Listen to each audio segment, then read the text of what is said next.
Alors, je ne sais pas si justement vous voulez parler peut-être des défis pour vous dans les entreprises, au niveau des personnes plus âgées, comment est-ce qu'ils doivent gérer ça? Mhm. C'est une bonne question.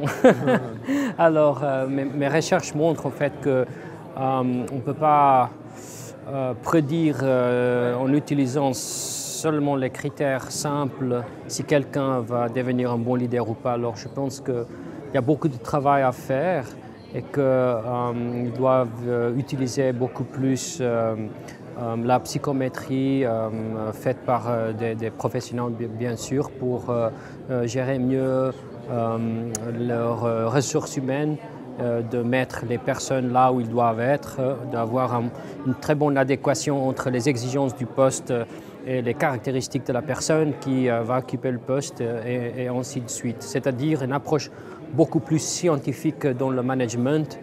Malheureusement, je ne vois pas ça très souvent dans des boîtes ici. D'accord. Et au niveau du recrutement, peut-être, justement, vous avez parlé des préjugés, etc. Ça serait intéressant de dire quelque chose. Oui, malheureusement, là aussi, on trouve que parfois les approches qui sont utilisées pour sélectionner les travailleurs ne sont pas scientifiquement validées.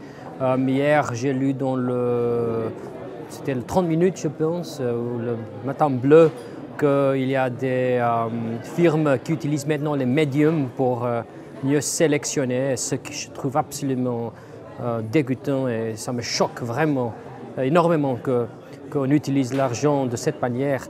Alors encore une fois, il y a beaucoup de charlatans qui propagent des élixirs miracles, et surtout des consultants qui ne sont pas formés dans le domaine de psychologie industrielle et qui malheureusement sont capables de convaincre les personnes qui sont responsables pour des films d'utiliser des approches qui sont complètement, on peut dire, bidons.